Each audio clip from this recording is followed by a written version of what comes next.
बिस्मिल्लाहिर्रहमानिर्रहीम। आज की क्लास में हम देखेंगे कि what are the problems faced by students who are taking English as a subject, whether it is compulsory और it is an elective subject. तो उसमें हम कौन कौन से प्रॉब्लम्स हैं। एक आम स्टूडेंट है जिसने इंग्लिश जो है उसका मीडियम ही इंग्लिश है, ठीक है जी, वो MBA कर रहा है, उसके मीडियम इंग्लिश है, तो वो कौन कौन से प्रॉब्लम से गुजरेगा।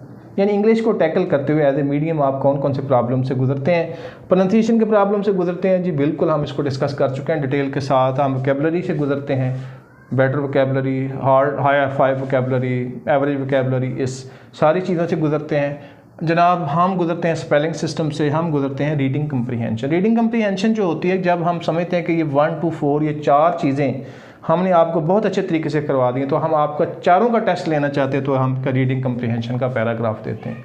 वैसे अगर रिसेंटली देखा जाए तो जो फेडरल बोर्ड की फर्स्ट ईयर की क्लास है और सेकेंड ईयर की क्लास है, दोनों में कम्प्रीहेंशन का पैराग्राफ आता है। बड़ा लेंथी पैराग्राफ होता है, इसमें एंड में कुछ क्वेश्चन दिए होते हैं जिनके आपने आंसर करने होते हैं, लेकिन वहाँ आंसर वही बेहतर देंगे जिनके ये 4 एरियाज़ क्लियर होंगे, तो वो बहुत बेटर पोजीशन में होंगे उसको आंसर करने के लिए।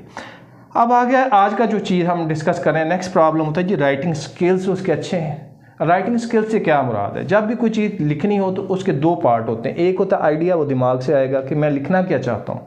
अब जो आइडिया आया है तो वो मैं किसी ग्रामर में लिखूँगा, किसी वोकैबुलरी उसके लिए यूज़ करूँगा, कोई सेंटेंस स्ट्रक्चर यूज़ करूँगा। तो ये 3 चीज़ें जिसमें से स्टूडेंट्स नेविगेट करते हुए कंपोजिशन तक पहुँचते हैं और कोई किसी क्वेश्चन का आंसर कंपोज करते हैं, वो कोई रिपोर्ट कंपोज करते हैं, वो कोई ऐसे कंपोज कर लेंगे, स्टोरी कंपोज कर लेंगे, या कोई और चीज़ जो भी वो कंपोज करना चाहें, उनको इन सारे राइटिंग स्किल से गुजर के जाना पड़ेगा।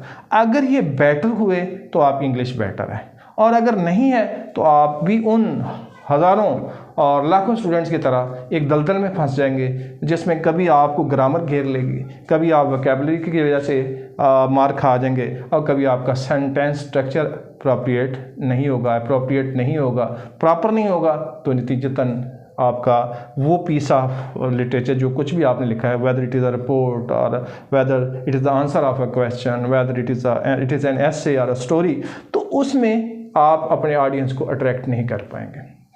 तो लिहाजा मैंने उन सारे नाम इसका यही रखा है, स्टूडेंट्स प्रॉब्लम्स।